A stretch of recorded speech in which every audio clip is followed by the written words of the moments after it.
Bones and All, Rakib Steel Script, 11 Dakika. Que se passe-t-il quand l'amour véritable naît entre deux êtres condamnés par leur nature cannibale à vivre en marge de la société humaine et que cette romance impossible révèle les contradictions profondes entre nos désirs d'appartenance sociale et nos pulsions les plus primitives, car Luca Guadagnino nous plonge dans Bones and All avec une approche révolutionnaire du genre coming-of-age horror qui mélange tendresse romantique, violence viscérale et critique sociale de l'Amérique reaganienne des années 1980 dans le décor désolé du Midwest américain où Maren Yearly, Taylor Russell, jeune femme de 18 ans, découvre progressivement l'ampleur terrifiante de sa condition de cannibale héréditaire après des années de déni et de répression qui ont culminé lors de son birthday party catastrophique quand elle a involontairement mordu et dévoré partiellement le doigt de sa camarade de classe Penny, révélant ainsi à sa communauté scolaire et à elle-même la véritable nature de ses pulsions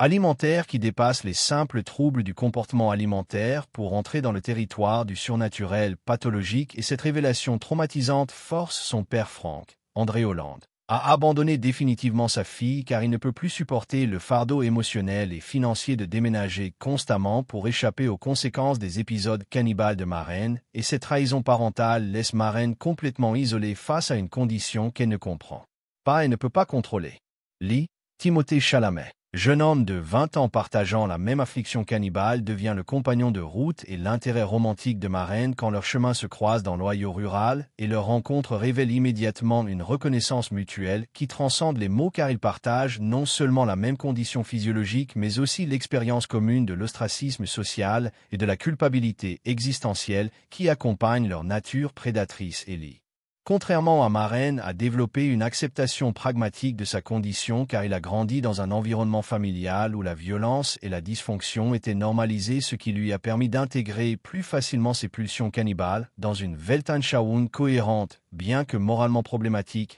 et cette différence d'adaptation révèle comment les traumatismes d'enfance peuvent paradoxalement faciliter l'acceptation de comportements extrêmes car Lee manque des inhibitions morale qui torture Maren, et cette asymétrie psychologique crée une dynamique relationnelle complexe où l'innocence corrompue de Maren contraste avec la corruption assumée de Lee. Sully, Mark Rylance, cannibale âgé et expérimenté qui traque obsessionnellement Maren depuis qu'il a détecté son odeur distinctive, représente l'incarnation de ce que Maren pourrait devenir si elle abandonne complètement ses scrupules moraux et ses connexions à l'humanité normale, car Sully a vécu des décennies en marge de la société en perfectionnant ses techniques de chasse et en développant une philosophie nihiliste qui rationalise ses crimes comme l'expression naturelle de sa nature biologique authentique, et cette rencontre avec son futur potentiel terrifie Maren car elle reconnaît dans les yeux de Sully l'absence complète d'empathie et de remords qui pourrait caractériser sa propre évolution si elle cesse de lutter contre ses pulsions, et Sully représente ainsi le destin inéluctable qui attend tous les cannibales qui choisissent l'isolation totale plutôt que la recherche de connexions humaines authentiques, même imparfaites, et sa poursuite persistante de Maren révèle comment les prédateurs expérimentés reconnaissent et exploitent la vulnérabilité des nouveaux venus dans leur communauté marginale. L'exploration du Midwest américain à travers le road trip de Maren et Lee révèle une Amérique en déclin économique où les communautés rurales abandonnées par la désindustrialisation offrent des terrains de chasse idéaux pour les cannibales car la pauvreté, la désespoir et l'isolement social créent des conditions où les disparitions passent inaperçues et où les autorités manquent de ressources pour investiguer efficacement les crimes violents, et cette utilisation du paysage américain comme métaphore de la dégradation morale révèle comment les structures économiques influencent directement les possibilités criminelles, car les cannibales gravitent naturellement vers les zones où l'effondrement des institutions sociales a créé des vides de surveillance et de protection, et leurs victimes sont systématiquement choisies parmi les populations les plus vulnérables, incluant les sans-abri, les toxicomanes et les personnes âgées isolées qui ne seront pas rapidement signalées comme disparues. Et cette sélection révèle une logique prédatrice sophistiquée qui exploite les inégalités sociales existantes. La relation entre Maren et Lee évolue à travers plusieurs phases distinctes, car leur attraction mutuelle initiale, basée sur la reconnaissance d'une condition partagée, se transforme progressivement en connexion émotionnelle authentique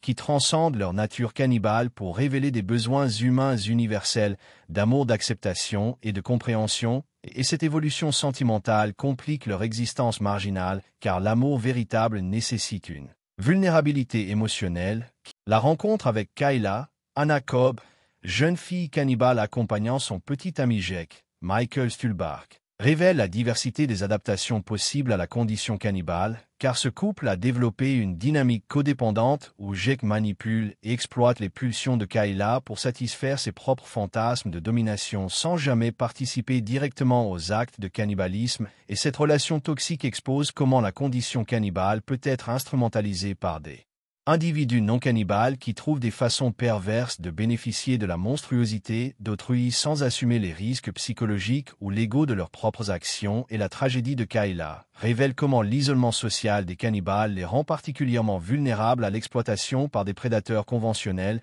qui reconnaissent leur désespoir d'acceptation et leur volonté de faire n'importe quoi pour maintenir des connexions humaines, même dysfonctionnelles. La découverte de Janelle, Anna Cobb dans un double rôle cannibale solitaire vivant dans une ferme abandonnée révèle une autre stratégie d'adaptation basée sur l'autosuffisance complète et l'évitement total des contacts sociaux, car elle a créé un environnement contrôlé où elle peut satisfaire ses besoins nutritionnels sans risquer l'exposition ou la confrontation avec les autorités, et cette rencontre révèle à Maren et Lee les limites de leur propre approche nomade car l'isolement complet offre une sécurité relative mais au prix de la solitude existentielle totale, et cette alternative force les protagonistes à examiner leurs propres priorités entre sécurité et connexion humaine, et la tragédie finale de Janelle démontre que même l'isolement le plus complet ne peut garantir la sécurité car les cannibales restent vulnérables aux découvertes accidentelles et aux interventions des autorités. L'escalade de violence qui accompagne la poursuite de Sully révèle comment la condition cannibale génère inévitablement des cycles de violence, car chaque acte de cannibalisme augmente les risques d'exposition et de représailles, ce qui force les cannibales à adopter des comportements de plus en plus extrêmes pour protéger leurs secrets, et cette spirale descendante révèle l'impossibilité fondamentale de maintenir à long terme un mode de vie basé sur la prédation humaine, car les structures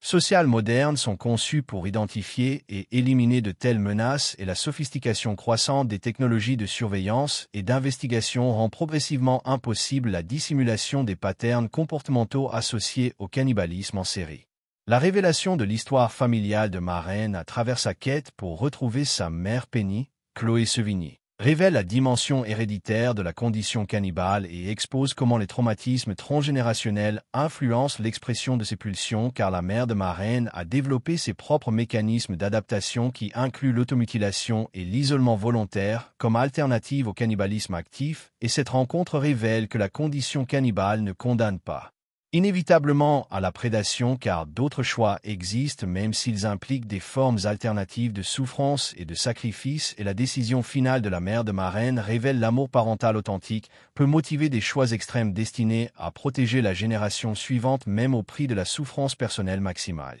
La confrontation climax entre Lee et Sully révèle les différences fondamentales entre le cannibalisme opportuniste et le cannibalisme systémique, car Lee conserve des liens émotionnels qui le motivent à protéger Maren, même au prix de sa propre sécurité, tandis que Sully opère selon une logique purement prédatrice qui ne reconnaît aucune valeur dans les connexions interpersonnelles, et cette bataille représente symboliquement le choix entre l'humanité résiduelle et la monstruosité complète, et la résolution de ce conflit détermine non seulement la survie physique des protagonistes, mais aussi leur possibilité de maintenir leurs identités humaines face à leur nature cannibale, et Bones and All fonctionne ainsi comme une méditation sur les thèmes de l'acceptation de soi, de l'amour inconditionnel et de la possibilité de rédemption, même pour ceux qui portent les fardeaux les plus lourds de la différence et de la monstruosité, et cette approche révolutionnaire du genre horror utilise le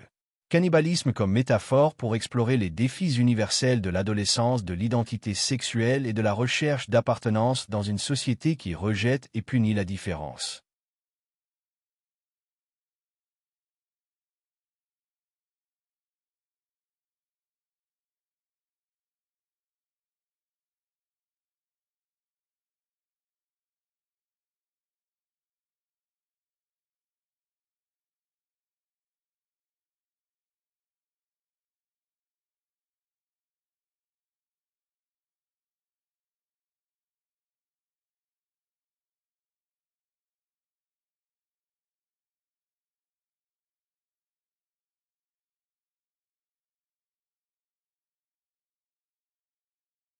Si vous avez aimé la vidéo, n'oubliez pas de laisser un like.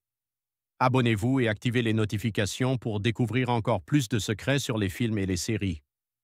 On se retrouve dans la prochaine vidéo.